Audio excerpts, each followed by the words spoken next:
Welcome back to the show. We got a new SEC chairman, and guess what else? Maybe a new CFTC commissioner, too. And you might know who it is. Somebody roll that beautiful intro. Let's go.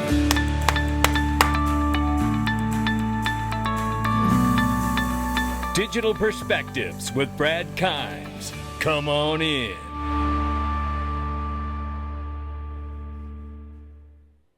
Welcome back to the show. You can follow us on Twitter, YouTube, and digperspectives.com for exclusive content. Right now, $3.71 trillion market cap for crypto. The market is up 1%.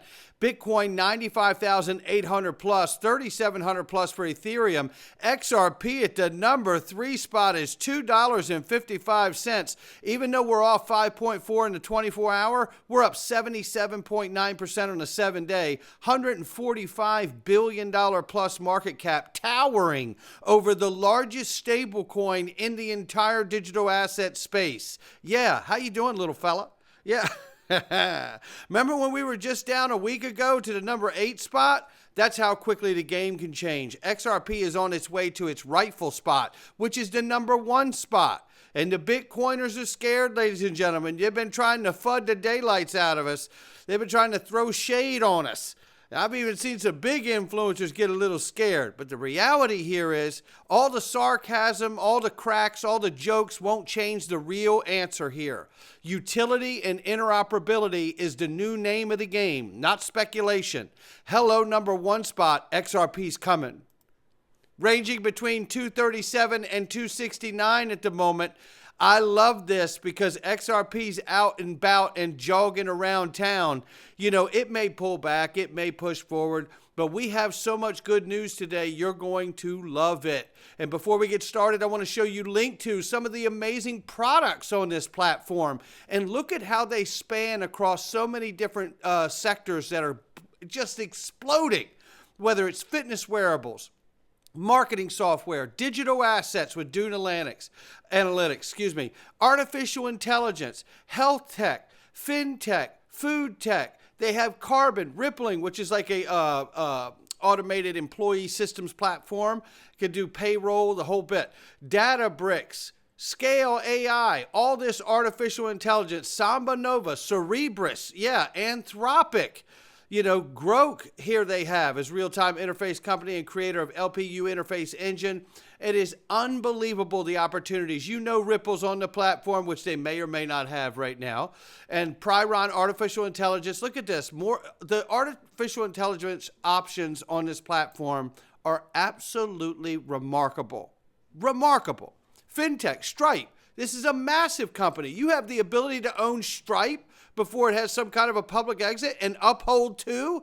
You know, the list goes on and on. Make sure you click the link to link to. This is the best private equity in the world with the most affordable minimums. Don't believe me? Click the link, sign up, get started. You'll find out too. And let's give a big help here. Need a retweet and share for the community.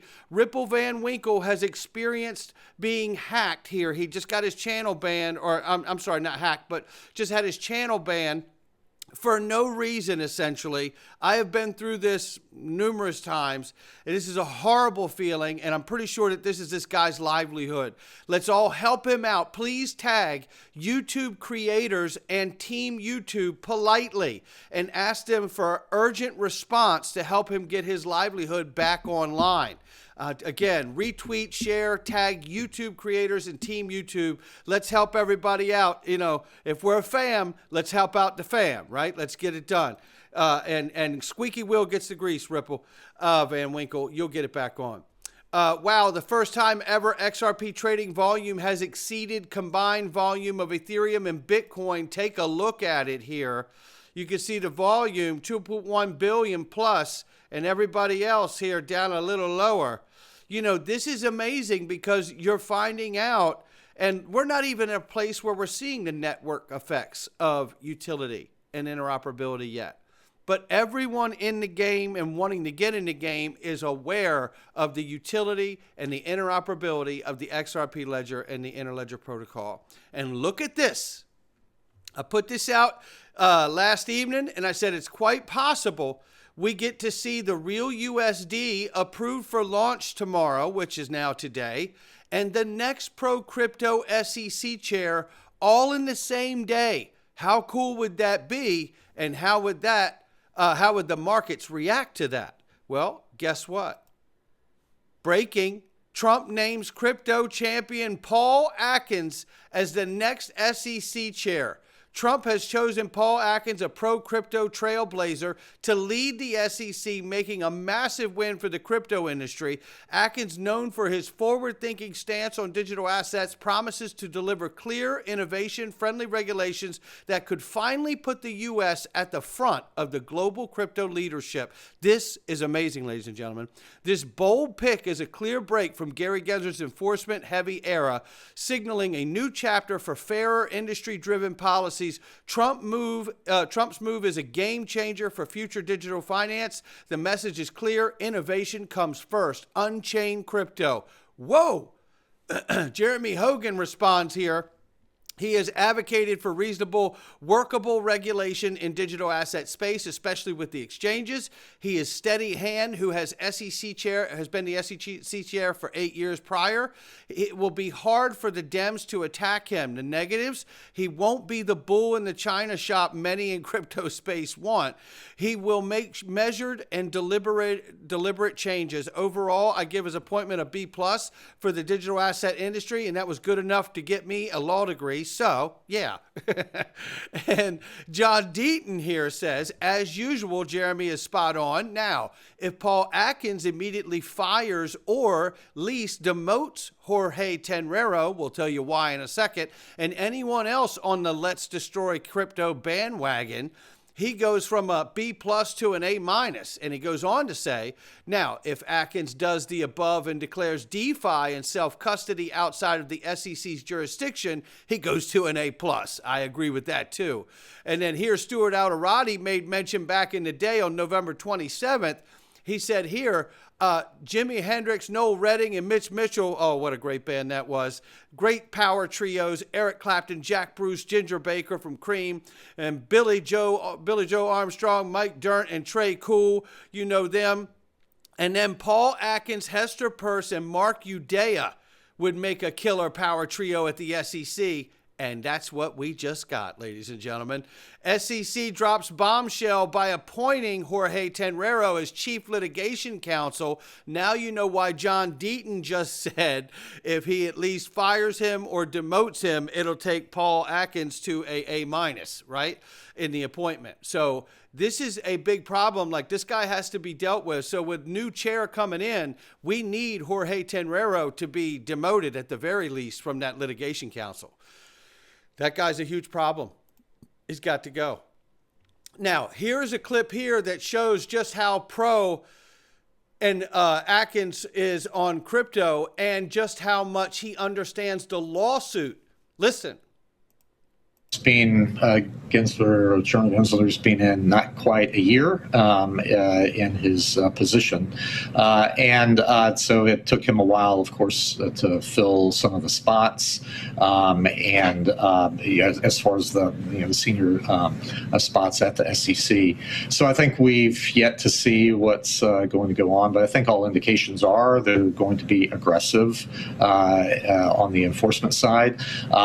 They could spread their forces too thinly, and if people push back in court, the SEC may find itself, like it has in the past, not being successful before an Article III judge who may not be impressed by their arguments. So we'll see. I mean, one case that actually started under Jay Clayton is on his penultimate day in office is the lawsuit against Ripple regarding XRP and whether or not that is a security. We should get a ruling in that trial here sometime here in the next couple months, maybe. So that may be an indication of where things are going to go. And perhaps the SEC is waiting to see how it might fare in court on that. But a lot of these arguments, especially if they take aim at trading platforms, are going to get back to the essential question of what is a security and what's not. Because again, the SEC does not have jurisdiction over a trading platform if it's not trading a security. So, we come back to that essential question. There you have it. This guy understands exactly what's going on. He's been vocal about it. We've covered him probably 15 different 20 times. This guy has exactly the stance he needs to have. Take a listen to this. People are running into, a brick wall at the SEC in a lot of this area. So that has not changed much. There's the lawsuit against Ripple, over, whether or not XRP, the Ripple coin, is a security or not. We'll see how that goes. We may well have a decision on that at the lowest court, the district court, this year. And I'm sure whichever way that comes out, there will be appeals. And it could go all the way up to the Supreme Court. There's one, this maybe a 60, 70-year-old decision called Howie that the Supreme Court issued that kind of sets out what's an investment contract and gives, the criteria by which, a court could judge that. That's quite old. It's arguable whether or not it's still current. And I could see the Ripple case maybe ultimately, if it goes all the way up, to have the Supreme Court really re-examine that for, its coherence in the current environment and whether it needs to be tweaked. So a lot of things riding on that. So that's like a really interesting thing to follow in this space. No doubt about it. And he gets it. And he knows that needs to be checked. There's no question. This is going to be good for us. And I asked yesterday the serious question, Trump has announced zero tax plan on American crypto assets. XRP was created in the USA, baby.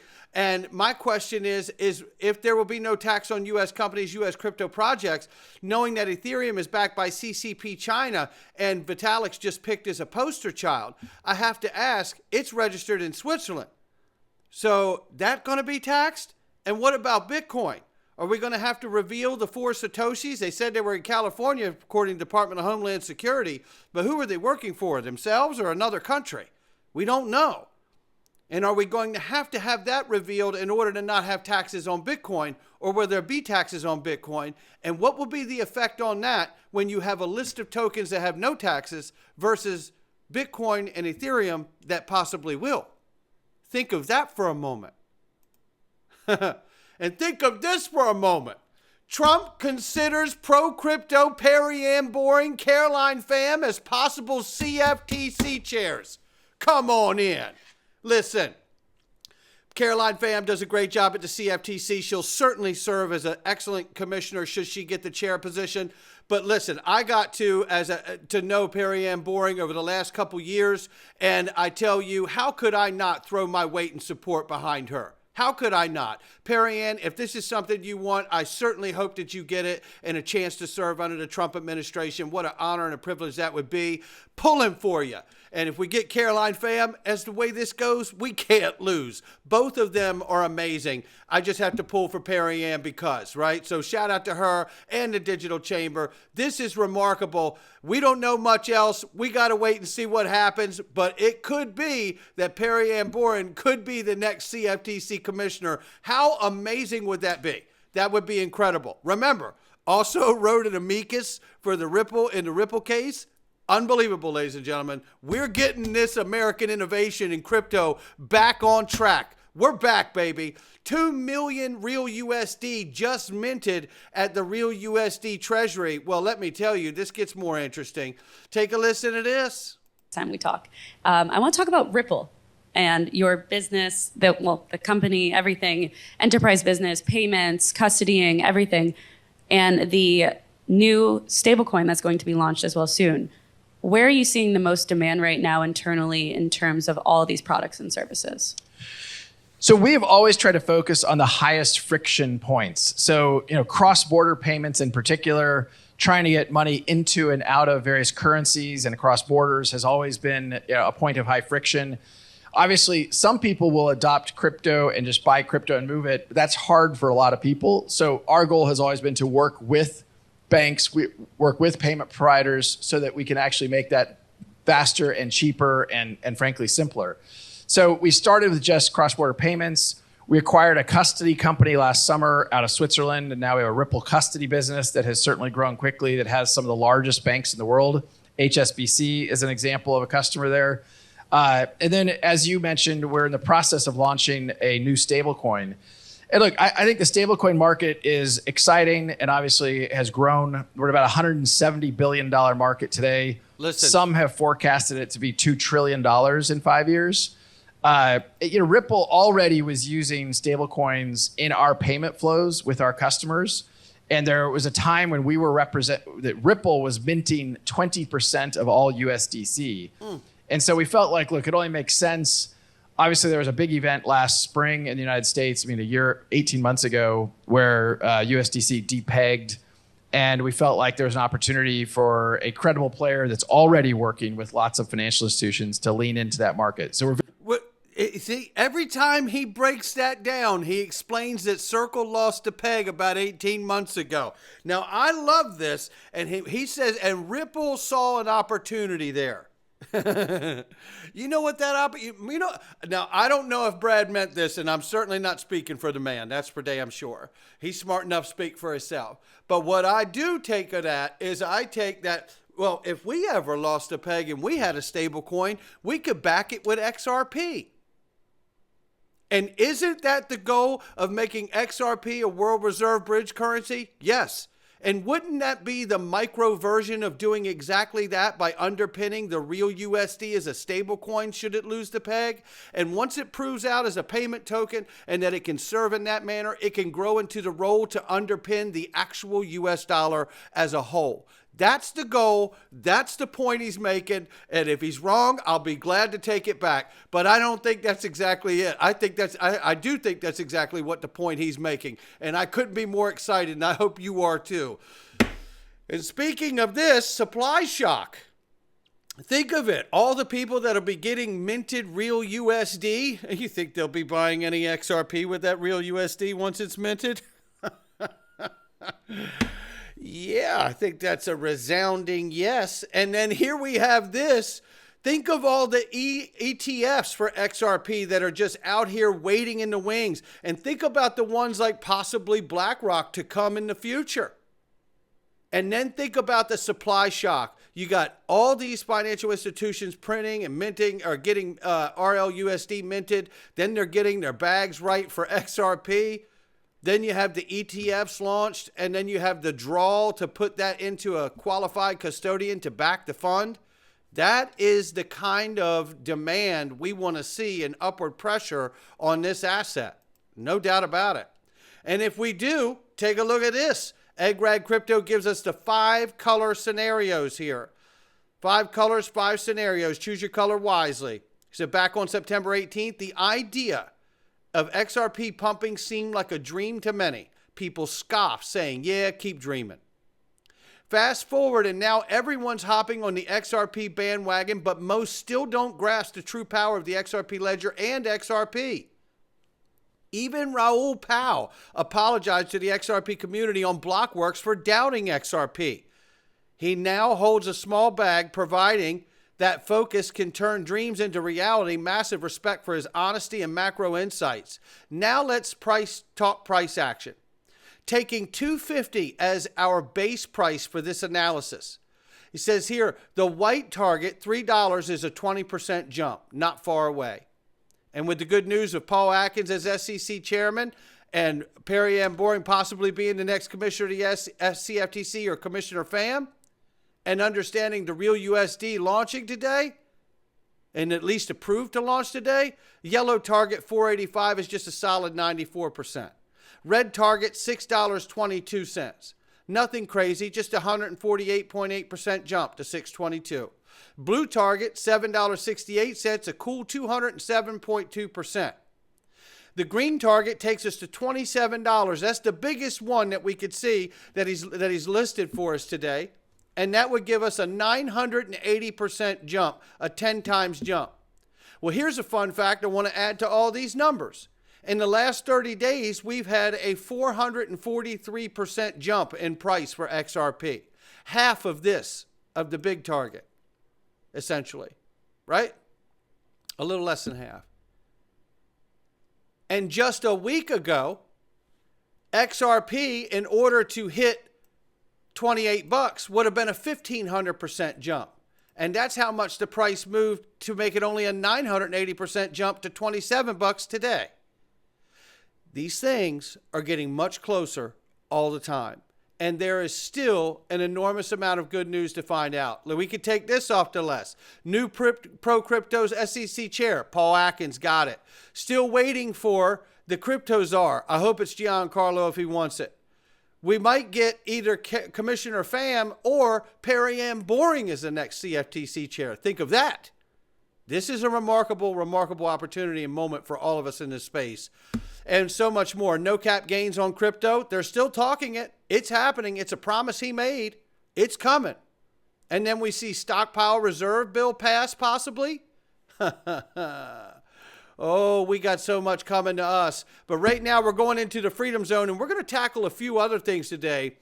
Alternative medical treatments for certain things like cancer. And we're going to hear from Robert F. Kennedy Jr. about what happened to his father and his uncle right now in the Freedom Zone. I hope you'll join us. A great way to support the channel for almost next to nothing. Go to digperspectives.com or click the link underneath the video and click the Freedom Zone and come on in. Not financial advice from me or anyone else. All right, welcome.